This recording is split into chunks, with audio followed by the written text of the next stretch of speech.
Hello everyone, my name is Niels Hexspoor and we are here at the Aurora Peace Conference on the role of higher education in peacebuilding, organized at the University of Innsbruck as part of the Aurora Karazin University Peace Education Hub. And I'm here with Rina Alluri. Rina, welcome. Could you briefly introduce yourself? Of course, yes. I'm Rina Alluri, Assistant Professor in Peace and Conflict Studies here at the University of Innsbruck and UNESCO Chair for Peace Studies and one of the organizing committee for the Aurora International Conference on the role of higher education in peacebuilding. So in today's world, of course, peace is a very loaded and concurrent topic. Could you give me some examples of the meaning of peace, and especially in today's world? Yeah, thank you for that question.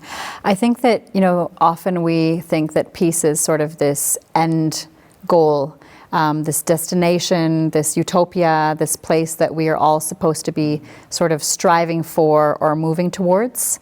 And while I do believe that there is, something to strive for and move towards, I think we need to understand peace and peace building as an ongoing process, an ongoing lifelong learning, I think, as individuals, but also, of course, as societies, as institutions, universities. We need to think about how we're building different forms of peace every day. We're living in turbulent times, unfortunately. I try not to be a pessimist, but I think that we need to be aware, of course, of the different realities.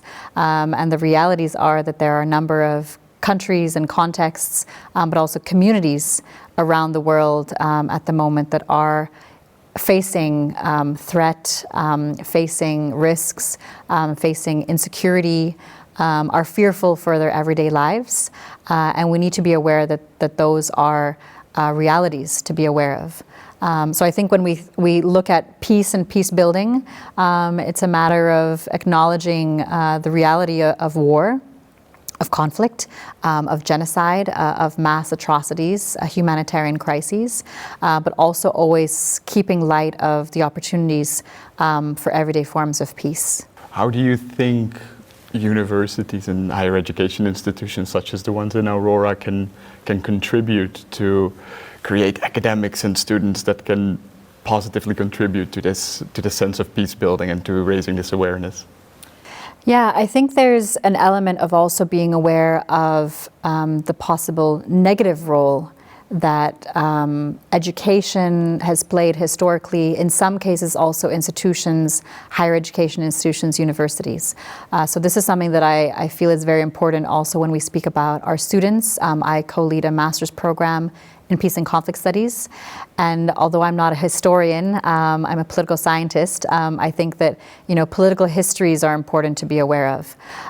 So I think in order to find ways for universities to contribute to peace and peace building, we also need to be aware of how they've contributed to conflict, how often education has been, part of colonization, imperialism, etc.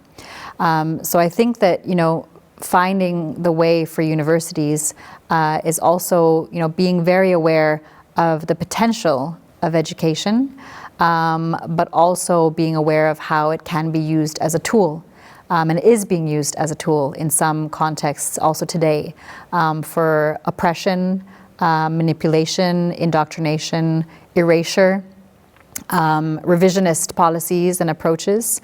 And so I think when we begin from that starting point of, education and universities have been used as tools, negative tools, and we come into the conversation with that absolute clear awareness, then we can also begin to think about how they are opportunities. And of course, we see examples of this all around the world. We see examples of how for little girls in Afghanistan and Pakistan, historically, education has been a tool for resistance.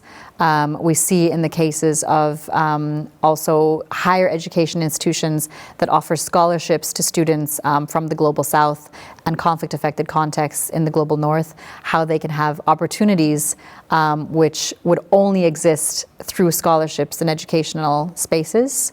But of course, we see also today being together in a conference, bringing together scholars, activists, practitioners, students to talk about the role of higher education in peace building through contact theory, through meeting each other, speaking, a common language of cooperation, of community. How can actually we find ways to work together? And I think also here, developing peace hubs, Erasmus exchanges in the context of Europe, but also being aware of the challenges that students and scholars at risk face around the world, and finding ways to support each other through it. I think you mentioned some of the more practical ways that were touched upon in the conference, and in ways which universities can use this transformative power for good rather than for bad. But could you perhaps give some more concrete and practical examples to how this can translate to everyday life? Mm-hmm. Yeah, I mean, I think on a very practical level, so as I mentioned, I co-lead a master's program in peace and conflict studies. And one of the challenges that we often face is students from conflict-affected contexts or from global south contexts look to opportunities for education. And there we need to be better. We need to be better at ensuring that not only are we offering scholarships for students to come here, but also once they're here, how are we supporting them? How are we ensuring that they have, from a technical level, access to visas, to housing, to communities, but also how are we offering a sense of belonging? And I think peace building is that step. How are we offering spaces of belonging that people are not just studying in a room together or a big institution, but they're also having meaningful conversations, sometimes difficult conversations, and allowing those conversations to be had. We've been inspired the last few days with some incredible keynote speakers, and I want to mention that one of the keynote speakers really spoke about, bringing ourselves into the classroom. And as an educator and as a professor, I think we have a responsibility to also bring ourselves into the classroom. So not just expecting students to show up with vulnerability, with ideas, with questions, but also ourselves to show up with vulnerability, ideas, and questions, to be aware of, power hierarchies that exist between students and professors, and to aim to dismantle those power hierarchies between students and professors. But of course, also questioning our pedagogy. I've been thinking about, how we speak about all different types of pedagogy, whether it's decolonial, intersectional, anti-racist, democratic, civil-centered, global citizenship, student-centered, etc. And I mean, all these pedagogies are great on paper, but how are we actually bringing them into the classroom and ensuring that classroom spaces can enter into dialogue with one another? And of course, that's just a classroom space. And I think that that's one option, but also through meaningful exchanges. So I think that the Aurora University's and Peace Hub platforms offers exchange between students. And I think I don't want to diminish also contact theory here. I think the opportunity for students to meet each other, to also meet people who might actually have different backgrounds, opinions, perspectives, and to allow for that pluriversal conversation is really crucial. How do you think these kind of different layers and different kind of levels of interaction with peace, with conflict, how could they translate to testimonies in education, or what could the role of such testimonies on a more personal level? Because you talked about bringing yourself into the classroom, both from like an educator, but also from a student's perspective. What could you elaborate a little bit further on that? What that could look like, for example, in relation to testimonies on the meaning of peace, or on the meaning of conflict, or the lasting impact of conflict. Mm-hmm.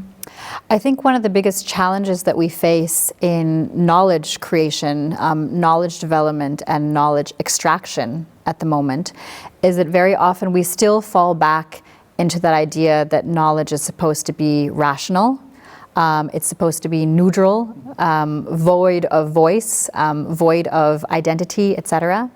And while that may be relevant, particularly in certain disciplines that may also require a certain type of neutrality from a technical point of view, I think that in the social sciences and the humanities, in peace and conflict studies, we cannot pretend that that is the case. If we are engaging in conflicts, whether those conflicts might happen at a personal level, our own internal conflicts that happen, in an interpersonal or relational level, but also exposure to actual armed conflicts and war zones, etc. We cannot pretend that our own identities and ideas are not also entering into that space. I'll give you a very concrete example. I've been doing my PhD and postdoc research in and on Sri Lanka, on post-war Sri Lanka, in the immediate place. And I think as a researcher, being also from the Asian continent, I have to be aware of how if I step into a room, in the case of Sri Lanka, how that has relational impact. So does my identity as an Asian, but also as a woman, but also as someone who's been raised in the global north and the global south, have an impact on how I'm allowed to ask questions, if I even get an interview at all, and how that person responds to those questions. And I think we often think that, you just create a semi-structured interview guide, you email someone, you have an interview, you ask questions, you leave, you analyze your data, you write your academic research.